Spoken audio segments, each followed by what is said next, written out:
కమ్యూనిస్టులు ఇప్పుడు కాంగ్రెస్తో కలిసి పొత్తు పెట్టుకోబోతున్నారు కాబట్టి ఇప్పుడు కొత్త కాన్సెప్ట్. ఇవాళ ఆంధ్రప్రదేశ్లో 30 లక్షల మంది పేదలకి ఇళ్ల స్థలం ఇళ్ళు ఇచ్చారు. అంటే ఇళ్ళు కడుతున్నారు, ఇళ్ళు ఇచ్చారు. ఇంకెవరన్నా అనర్హులు ఉన్నారా? ఉంటే తీసుకెళ్ళి చూపెట్టచ్చు, వాలంటీర్ని అక్కడే అడగచ్చు. అర్హులయ్యి ఉండి పేదలకి రాకపోతే ఖచ్చితంగా అడిగే అధికారం ఉంది. కానీ గతంలో లాగా ఇళ్ల స్థలాల కోసం మళ్ళీ కొంతమందిని, అంటే ఆల్రెడీ ఇల్లు వచ్చిన వాళ్ళనే కొంతమందిని పట్టుకొచ్చి రేణిగుంట దగ్గర ఓ 33 రోజుల నుంచి స్థలాలు ఆక్రమించేసి రోడ్డు పక్కన 33 రోజులుగా గుడిసెలేపిచ్చి వాళ్ళ చేత గతంలోకి మళ్ళీ ఇదిగో వీళ్ళందరికీ పట్టాలు ఇవ్వాల్సిందని ఏదైతే రచ్చ చేస్తారో అట్లా చేశారు.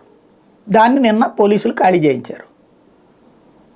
ప్రభుత్వం ఇచ్చినవి కాకుండా వేరే చోట అని చెప్పి చూపెడతారనమాట. అంటే పేదవాడికి అంత ముద్ద పెట్టాలని, అంటే తిండి బట్ట వసతి కోసం ఉద్యమించినటువంటి ఒకనాటి కమ్యూనిస్టులు ఇవాళ తిండి బట్ట వసతి ప్రభుత్వాలే ఏర్పాటు చేస్తుంటే తమ పునాది కోల్పోతున్నారు. కాబట్టి కొత్త కాన్సెప్ట్ ఏంటయ్యా అంటే వాళ్ళని రెచ్చగొట్టి అక్కడ కాదు ఇక్కడ తీసుకుందాం, ఇక్కడ కాదు అక్కడ తీసుకుందాం అంటూ వాళ్ళని మరొక వైపుకి తీసుకెళ్ళి ఇట్లాంటి చివరికి వాళ్ళ రక్తం చిందించి పత్రికల్లో వార్తలు రాయించి తద్వారా మళ్ళీ ఏదో సాధించాం పేదలకి అని చెప్పేటటువంటి ప్రయత్నం చేస్తున్నారు. ఇది పనికొచ్చేదా కాదా అన్నటువంటి ఆలోచించుకోవాల్సిన అంశం.